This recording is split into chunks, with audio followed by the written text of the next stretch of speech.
Hmm? Swords! Shield!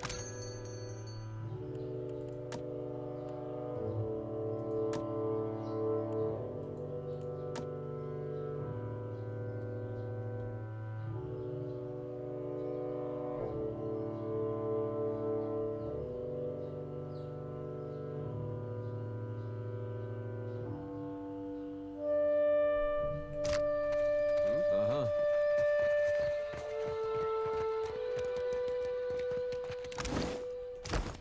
Well, don't see what.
Good, you are here. Clario has made good on his promise. We are making ready to free your ship. I say still that you are fortunate. The ship was nearly lost, but it will float. For how long, I cannot say. You will wish to find a friendly port with some speed, I think.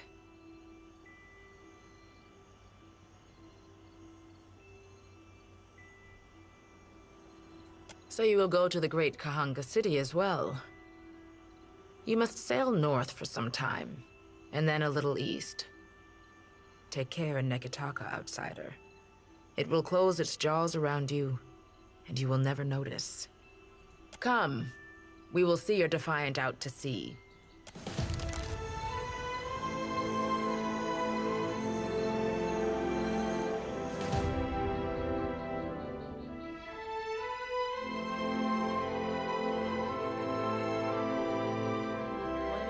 We should address the matter of our ship's resources before we get underway.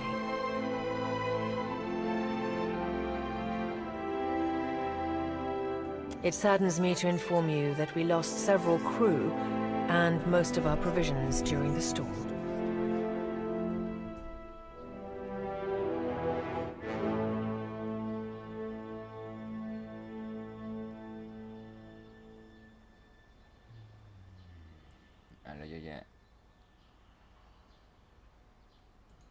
However, Port Margé appears to be well supplied, and I expect the recent disaster has left several sailors in want of a ship. I suggest we contract for additional supplies and crew before we return to open water, or our voyage may indeed be a short one.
Ado, Water of Cadnor.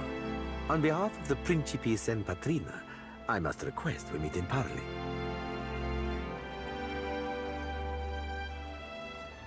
Agrasima. I will make this quick. I have heard some marvelous tales regarding your ventures in the Deerwood.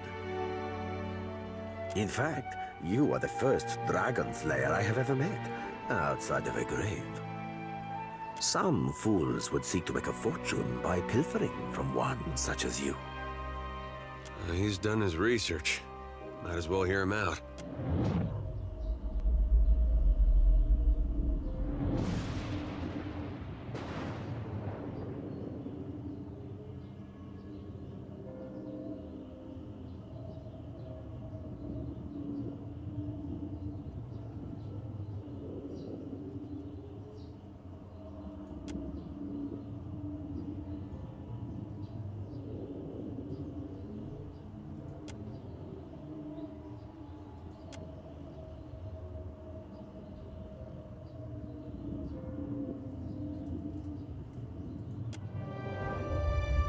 I believe you have met such a fool. Captain Benweth of the Drake.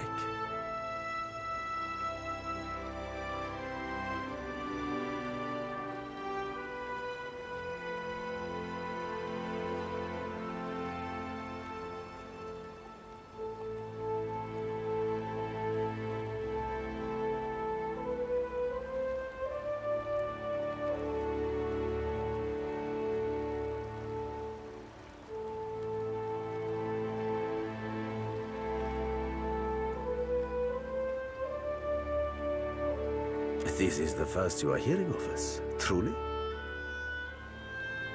We are a magnificent but largely landless people, so we have come to own the sea. To survive, we must seize prosperity where we can. Hence, we are oft labeled as pirates, smugglers, merchants of illicit trade, or mercenaries. It will not always be so, but it is for now. Gelarde, then that should make this easy. I am keen to show my rascal of a compatriot some much-needed humility. I thought perhaps you may care to as well. For Auntie's fur. Do my job for me, friend. Hope you don't die in the effort.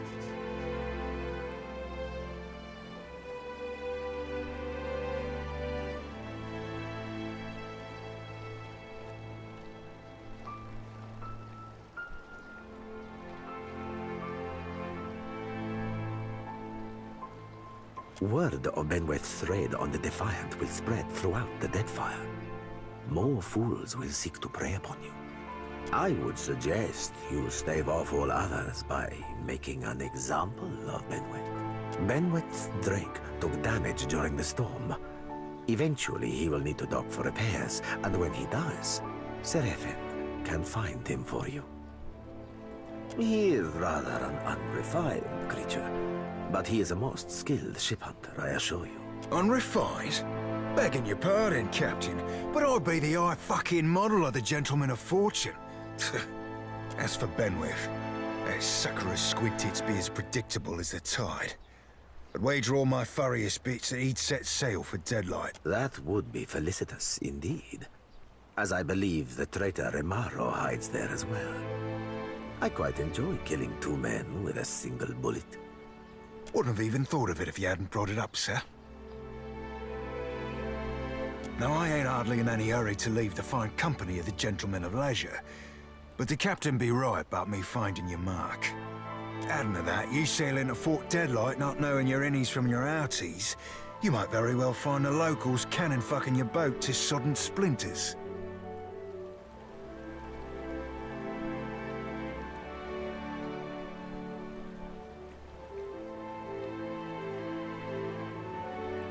Oh, you won't be regretting this, Watcher.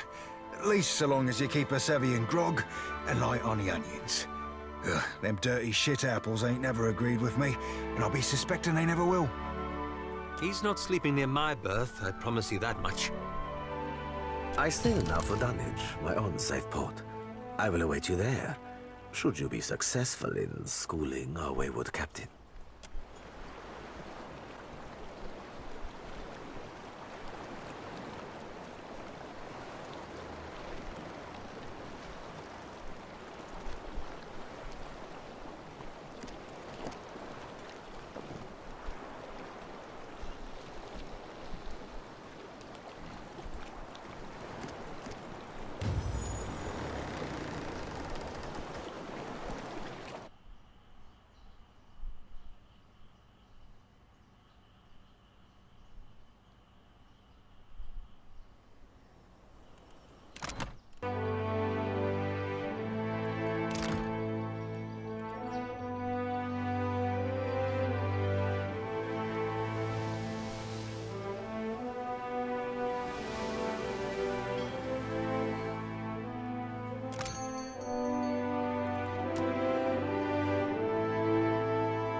The ring of a bell comes to you on a cold wind.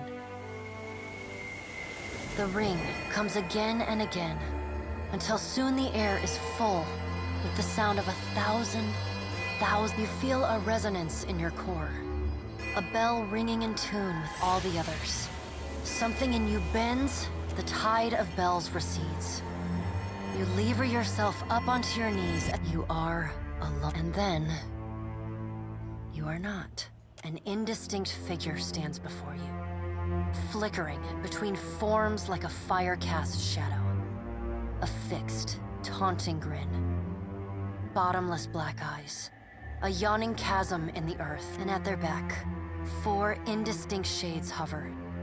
You feel an eternity stretch out behind each of them, reaching back to places so distant and yet so near you cannot comprehend their size. The shifting image of Berith settles on the aspect of the pallid night. Watcher, She intones. Her voice. I tasked you to discover Aethys's intentions. Tell me what you have learned.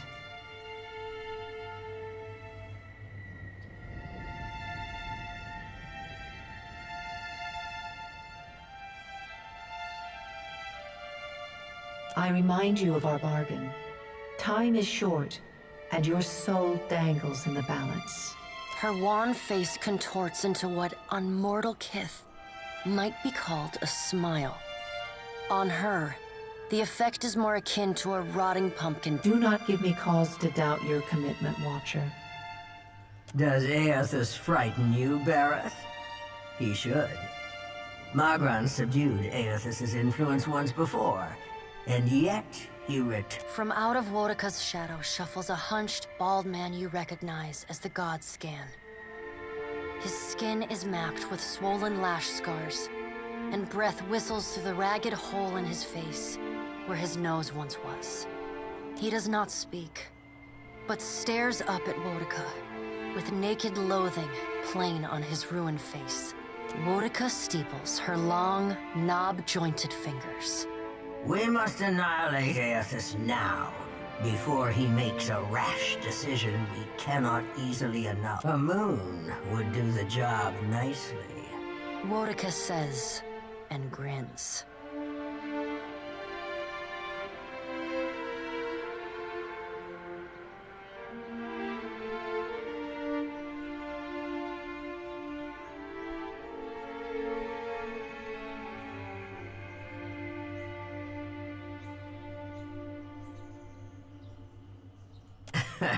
As if you could stop me. Wodika says. The figure beside the aspect of Bareth flows forward in a swirling cloud of ash. The ash falls to the tiles and reveals a molten-skinned woman, leaning on a monstrous, wicked-edged broadsword. Magran's glowing lips curl in disdain.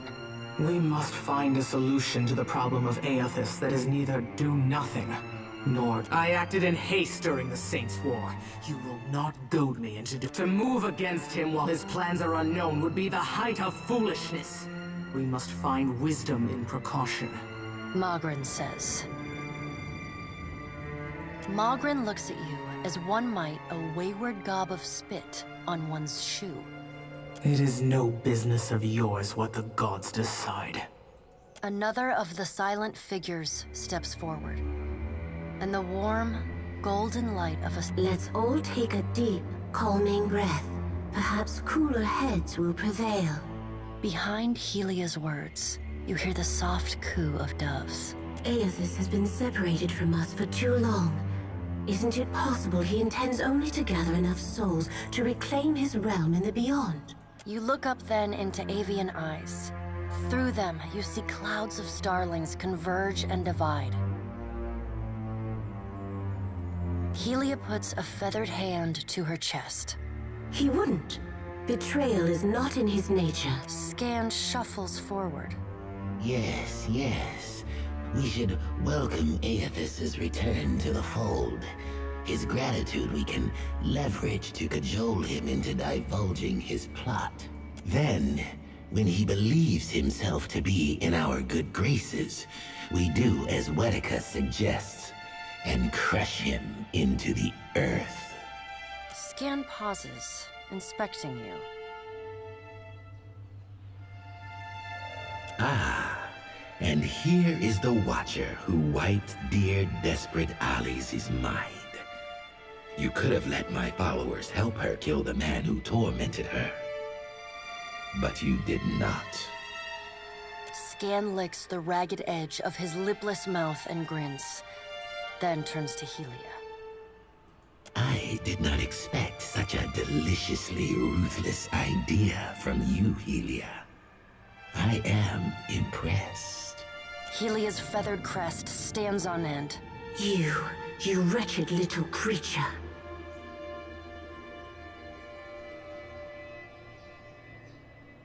Your point is well made, little Watcher. If self-evident, Aethys has not been known to possess a vindictive nature. Indeed, he has occasionally been magnanimous to a fault. Magran says.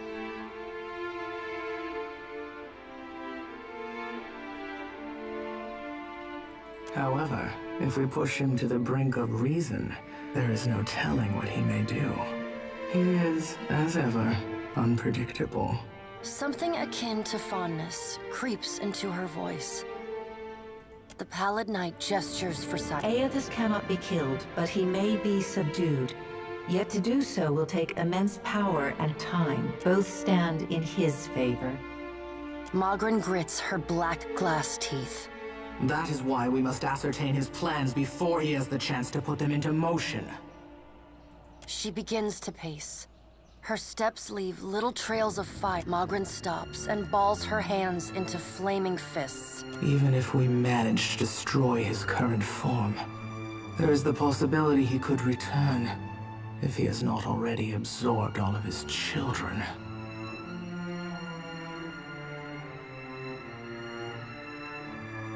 Worika waves the gods to silence. Aethys gathers strength.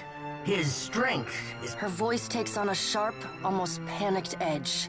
There is no sensible answer to the question of a resurgent Aethys, other than decisive... We will act when it is appropriate to do so, and not before.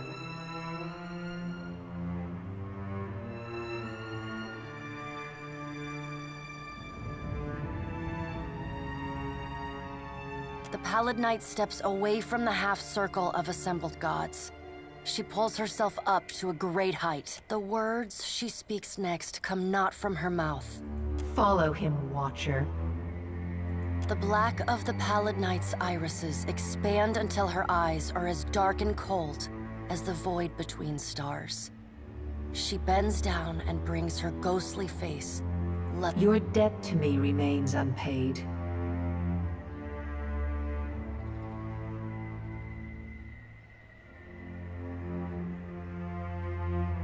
She stares at you, unblinking. Like a needle drawn to a magnet, you are pulled toward her one compulsory step at a time. Helpless to resist, you tumble into her impossible eyes. You fall wildly, endlessly, and in the distance, you angle yourself toward it. A small silver bell appears just inches from your finger. The moment you touch it, your soul slams into your body. You blink open your eyes and find yourself on the floor of your...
Hey, watch.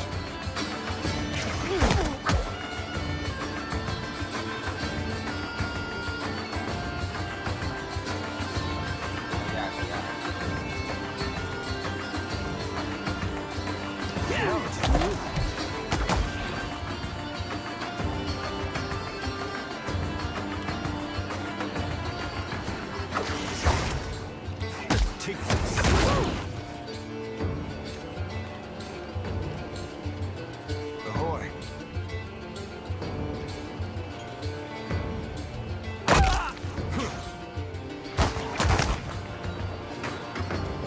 Yeah?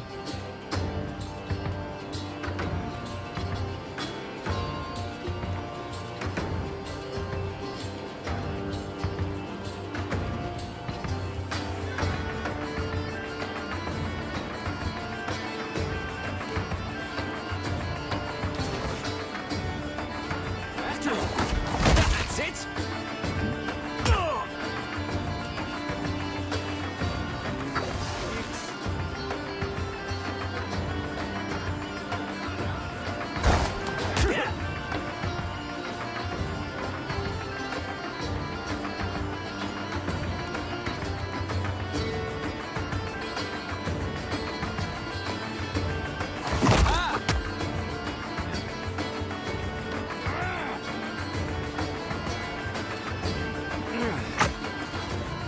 Let's go. Yeah?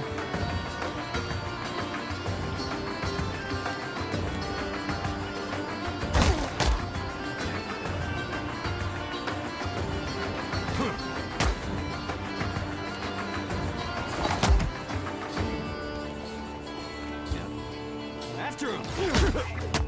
Yes?